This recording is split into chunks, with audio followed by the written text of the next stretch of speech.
Hey everyone, I'm back today with a recipe for you. This is a family favorite and is a brownie recipe that my mom used to make a lot when I was a little bit younger. If you enjoy baking recipes and decorating tutorials, don't forget to subscribe to my channel and click the bell. Let's get started. All right, first preheat your oven to 350 degrees.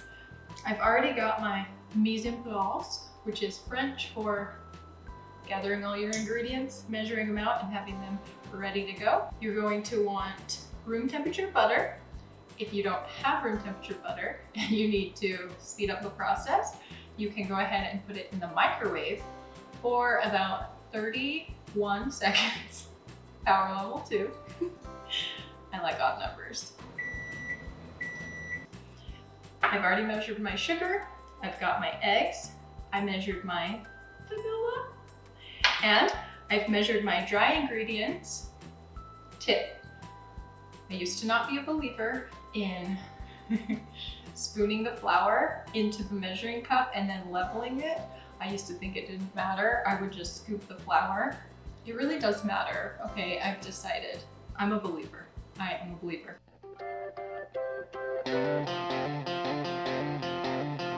It matters. So spoon your flour into the cup and then pour it in the bowl. I've combined the flour with the cocoa, baking powder, and salt. And then you're going to want to chop your walnuts. If you don't already have one of these little grinder machines, you gotta get one. They work so good. It's so much better than chopping nuts with a knife. So I put the link in the description below if you want to order one. They have them on Amazon. Easy, do it, worth it. And let me know in the comment section down below. Do you like your brownies with or without nuts? Also, comment down below, do you like your brownies with or without frosting? And I have my pan. I'm going to use a glass pan today, but you can use a metal pan or whatever you have. I've already sprayed it with non-stick spray. So now we're going to mix all the ingredients. Mixing method for these particular brownies is kind of like a cookie. We're going to cream the butter and sugar, add the eggs, vanilla, and then last, we're going to add the dry ingredients and then the nuts. Let's get going. I'm going to start by putting my butter into the mixer. I've got my paddle attachment on, and I'm just going to cream the butter.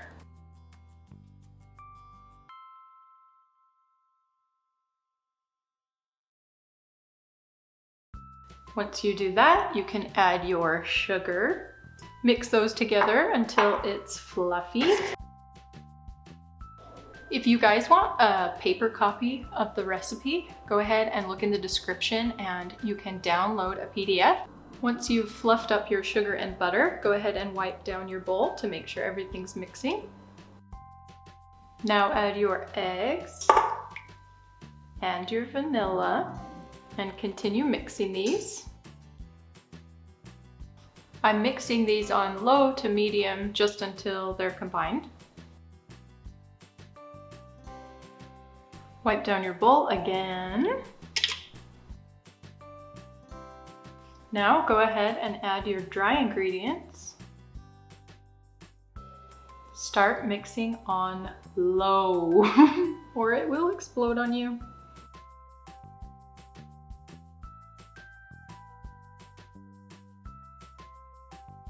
Go ahead and wipe it down again. Make sure you get off all the flour and cocoa on the sides. Continue mixing. Before it's fully combined, add in the walnuts, if you're adding in any nuts at all, if you like nuts in your brownies. And then go ahead and mix just until combined. As soon as it's combined, you're done mixing. You don't want to develop the gluten too much. Go ahead and take the bowl off the mixer. Get all that batter off of the paddle. Scrape down your bowl again. And your batter's all finished.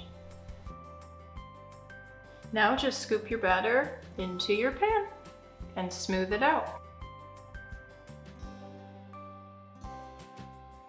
Once they're all smoothed out and your oven is preheated, go ahead and put them in and bake them until they're done.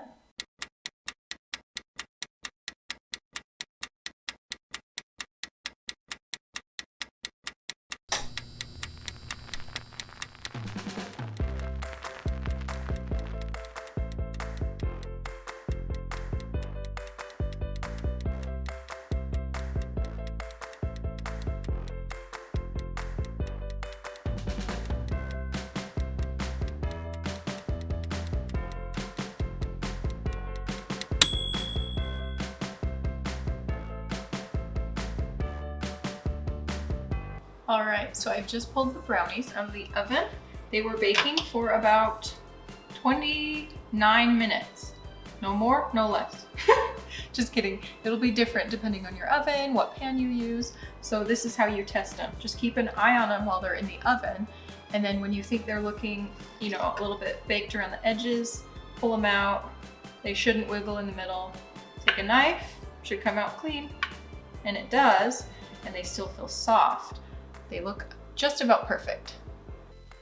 So while we wait for the brownies to cool, we can prepare our chocolate buttercream. Once again, I've got my mise en place. Do you guys remember what that means? French pop quiz. Go ahead and like this video if you remember what mise en place means. See what I did there? Right, so we have all our ingredients measured and ready to go for the frosting. I've got my powdered sugar measured and sifted. We want to make sure that there's no little clumps. We want our frosting to be nice and smooth.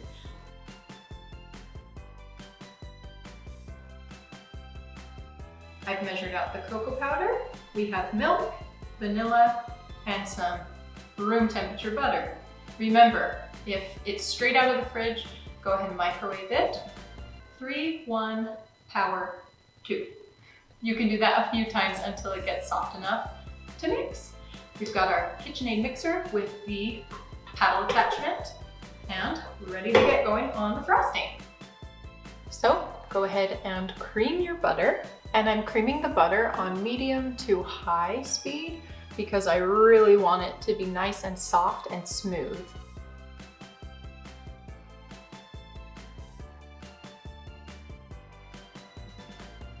Really, you're going to cream it until it gets a little bit lighter in color.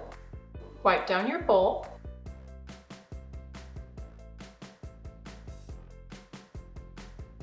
Now you're going to slowly start adding the dry ingredients, alternating with the wet ingredients. So powdered sugar, cocoa, milk, powdered sugar, cocoa, milk, like that, until all your ingredients are mixed together.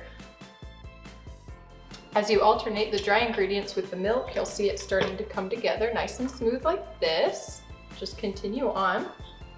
Don't forget to scrape down your bowl every so often.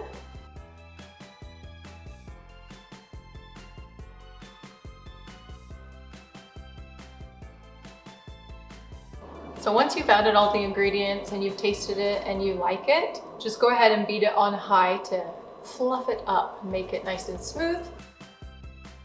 All right, so this is what it looks like for me. It's nice and fluffy and smooth and really chocolatey. So now I'm just going to scrape down the bowl, and when the brownies are cool, we'll frost them. Okay, brownies are cool, time to frost.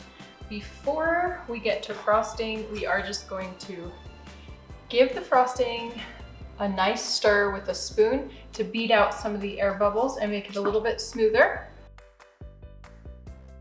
All right, it's looking nice and smooth and creamy to me. Because my mama is the person who inspired me to make these brownies today, I'm going to show you how she would frost these. So I'm gonna put the frosting on and take some off. It looks like a lot, so I'm gonna start with that much. Okay. Offset spatula to help me get it nice and even. These are just like good old-fashioned homemade brownies, you know? So I'm not like trying to make them necessarily look like refined, but I just want them to be nice and coated evenly. Once they're coated evenly, this is the special classic technique. I'm sure we've all seen it before, but this is what my mom used to do with a fork. You just go across one way, like this. And then you're going to go across the other way, but leave a space in between so you can see stripes going both ways. Kind of like a basket weave. And there they are. And because I'm myself and I just can't resist adding gold leaf to everything, I'm going to just add a little bit of gold leaf here and there so that when they're cut, it has an extra little something something, you know? I'm running out of gold leaf. It's like a sad day when that happens. Wow. Isn't it pretty? I love it. Also, if you have extra frosting, spread it on a graham cracker and then put another graham cracker on top and let it sit overnight. I promise, they are such a good treat. My great-grandma used to make those all the time. And now our brownies are all finished. They look delicious and very pretty. All right, guys, there's an amazing brownie recipe for you. I hope you give them a try and you like them. If you liked this video, then like this video. And if you like me, subscribe to my channel. If you'd like to see more of my videos, go ahead and click here. Thanks for being here. I'm going to go enjoy a chocolate graham cracker and I'll see you guys later. Bye.